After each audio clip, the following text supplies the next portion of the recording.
Welcome back. You're watching DXB today, and here's a quick reminder. Over the next few days, Shindaga will transform into one of the most exciting places to be in Dubai. It's going to be a canvas of color, craftsmanship and community spirit. And to find out, the Sikka Art and Design Festival plays such a significant role for artists in Dubai. We are now joined by Khulood Khoory, the Projects and Events Director at Dubai Culture and Arts Authority. Khulood, thank you so much for joining us on the show. Thank you so much for having me today. You know, I think we should start off by clarifying that the event is not happening in Al Fahidi this year. So actually it used to take place in Al Fahidi when it originally started, and it's moved since. So I think it's exciting to see that the festival has expanded in scale. So while the beginnings of the festival was in Fahidi, it's been for the last 2 years, and this is the 3rd edition that's going to take place in Al Shindaga Historic Neighborhood, which is not that far away from Al Fahidi Historic Area as well. What do you think makes the Sikka Art and Design Festival such an important cultural event in Dubai's calendar? So I think really if we consider the beginning, it's been 14 years since we've had the Sikka Art and Design Festival taking place. And I think it's a festival that a lot of people kind of connect to. There's a lot of memories. We would even see a lot of artists and designers who we've seen now are much established, starting their early years at the festival. And I think it's also about how it celebrates the historic and kind of cultural essence of the city, taking place in an area that is very historic, but and again, offering a very contemporary take on art and experiencing that towards the public. Well, here in the UAE, we love a theme. All right, it's the Year of Family this year, for example. So what themes can we expect from Sikka 2026? So this year, the theme of the festival is Imagining Dubai, Identities of the Future. Okay. So I think it's a very exciting theme, and I think like all themes you mentioned, family, it very much plays on elements of our heritage and culture. So when it comes to identities, we are in a very historic area, but again, we want to talk about how Dubai's identity is ever evolving, how are artists perceiving that? And again, what does that mean to individuals, and what does that mean to the city of Dubai?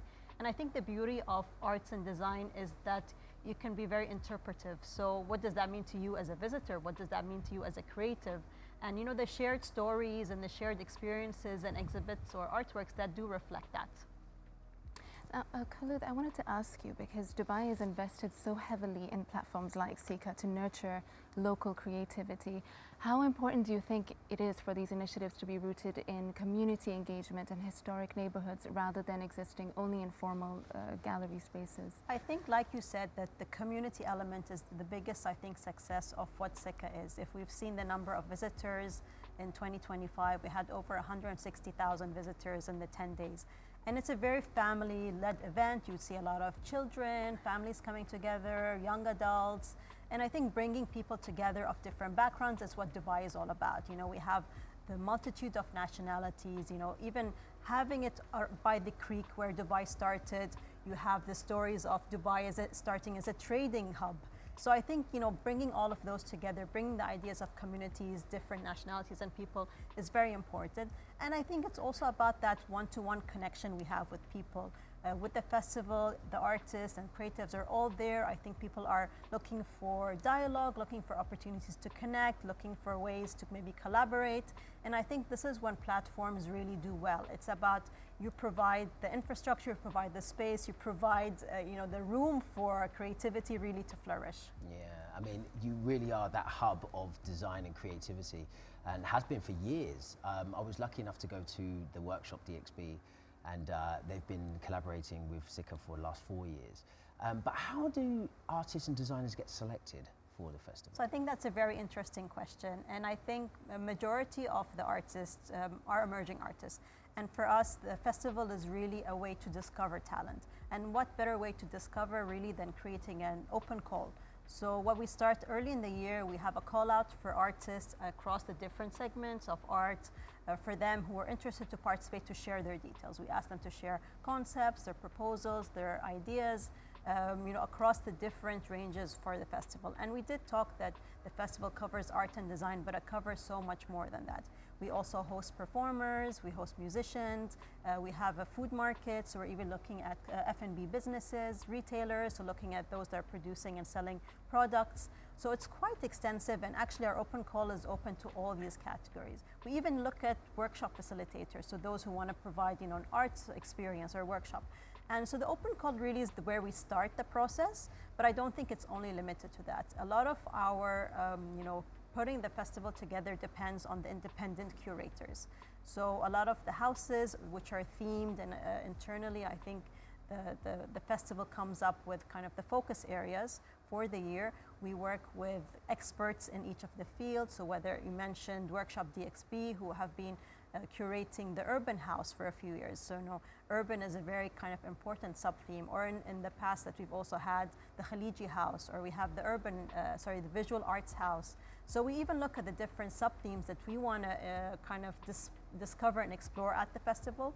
We work with subject matter experts and curators, and they together with the open call artists, but as well, their practice is really about discovering other artists to put together a consolidated festival showcase.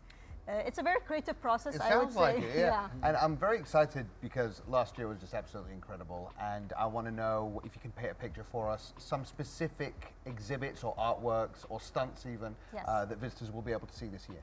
So I think what's really exciting to talk about is this year we'll be introducing an international house. So in the past I've mentioned we did have a focus. Obviously our main focus is the UAE based and Emirati artists, but we also had the focus of GCC, which was Khaliji artists. This year we're actually introducing an international house. So I think it's always great to see how we're bringing the dialogue of kind of a global context into the festival, which will be highlighting Japan, so working with the Japanese curator and also inviting Japanese artists and creatives to showcase at the festival. So I think this is something exciting to watch out for the festival. And as well, we've also very much focused on additional disciplines. So this year we're looking at having spatial design. We're also looking at having a visual arts house and a public art house as well. So these are real thematics of art and design and quite kind of detailed kind of nuances where people can really come to experience that. And I think every year we're looking at expanding. So looking at hosting a lot more artists and creatives. So hopefully over 450 creatives will be represented this year. I think what's also exciting is we also have a supper club every year. Yeah. So I think I attended that. Yeah, it was really good. Of course you did. It's the Supper. food, right? Got excited. So the idea of the supper club is that we have a dedicated culinary house, and every year we work with selected chefs on kind of providing a curated menu. And this year we're working with 9 different chefs based in the UAE, and it's really about looking at the evolution of Emirati food. So they, interpret this menu in their own context. You have different experiences every day, and it's a very intimate experience where even look at the designing the whole dining experience rather than just the culinary side. Well, we're very excited, and that's why, Khulood, if you don't mind, we'd like to stick around for our roundtable discussion that we like to do on the show, and it's over to Lane with the roundup. It is indeed, sir. Right, what's coming up? Well, there's a lot coming up, and art is the main theme, and there's plenty of art to enjoy in Dubai, as it's the usual Art Dubai that's happening on the 17th and the 19th of April at the Madinat Jumeirah. It's one of the region's premier international art fairs featuring contemporary, modern and digital works from galleries and artists worldwide. And if that wasn't enough, then World Art Dubai, the MENA region's largest contemporary art fair, will take place between the 23rd and the 26th of April at the Dubai World Trade Center.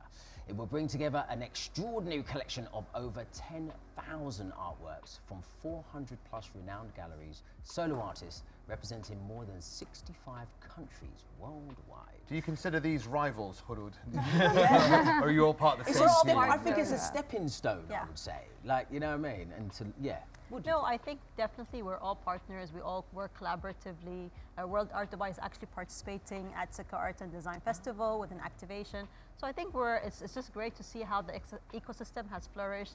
We have different platforms, different players who are all contributing towards supporting kind of artists and talents. And I think it's making sure there's momentum throughout the year. So where we're maybe kicking off the year and, with a lot of things happening with the Dubai art season, we're making sure that there's different moments in the calendar where artists and creatives can be highlighted, can be spotlighted, and can also contribute their creativity. Khulood, I've actually unfortunately never been to the Sikka Art and Design Festival, but my colleagues here have, and they're giving me a lot of of grief for not knowing about this. But for someone who's never visited the Sikka Art Festival before, when you read designing spaces, it's not actually furniture, it's actually functional art, which is, you know, a mistake a lot of people can make for those who've never attended one of these events. It is where design, storytelling, and interaction all come together, correct? Yes, and I think the beautiful thing is, so the meaning behind Sikka, it's reflecting on the idea of the alleyways and the courtyards within the area. So what's beautiful about this space is, you know, it's very the traditional architecture. You have the narrow alleyways, and that gives its way into, like, you know, an artist would think, oh, what can I do in this space? And it'll create an experience that would be, you know, not available anywhere else, and you'd only be able to experience it there. When you enter the houses, they're designed in a very specific way. You have the courtyards in the middle, and you have smaller rooms around it. So even experiencing that in the space, looking at how the artists have come up with their ideas, and even how the curator has decided to bring all of those pieces together, is, I think, a very unique experience for people to experience, not just the art, but also the architecture and the space as a design concept. It is great seeing, like, all of these events happening, and I even heard recently rumors that they're going to build a massive art gallery out in the desert. And it's not just in Dubai. Rack Art is coming very soon. Al Husn in Abu Dhabi. Aisha, as a connoisseur, you must be very excited to see all these events happening across the UAE. I am so excited. There's so much happening. We were discussing this earlier as well, with design fairs, with art fairs, and, you know, this design scene in the region and beyond is really, really, you know, bustling, and there's so much to discover, and I'm very, very excited. Is there anything that you still want to see that you haven't seen, or is Dubai giving you you know, everything? Every time I meet a new designer, they have a different story. They have different designs and a different purpose to their work. So you know, while I've met many, many designers and artists, I think I'm still constantly learning and constantly discovering new ways of working. So it's very, very exciting. And what's it like getting to the Sikka Art Festival? Is this something that we need to register online in advance? No, so there's no registration. Attendance is open. I would say get there early, you know, to secure your space. There's a lot of ways to reach, and I would even very much, I know we're talking about sustainability before, but encourage using of public transport. There's, you know, the Dubai Metro Al Ghubaiba station, which is the best way to access the space. You also have the beauty of being on the creek, so a lot of people like to kind of make a trip out of the day and do an Abra visit, you know, coming in through the creek, which is a beautiful way, I think, to see it from the other side. And it's open. I think we're really looking forward to welcoming everyone very soon. Is the Abra ride still 1 dirham? I think yes. Inflation, what can you do? Probably one of the things that have stayed. Yeah, I know, right? That's But you've incredible. got the main station. You've got the main RTA station as well for the RTA boat as well. It's there in Ghubaiba, so that goes from the Palm, the marina, all the way to Ghubaiba. Listen, after all this information, it would be a real shame if I didn't attend this year's Art Festival. So Thank you so much. Remind us of the dates. It's the 23rd of January, correct? To the 1st of February. Amazing.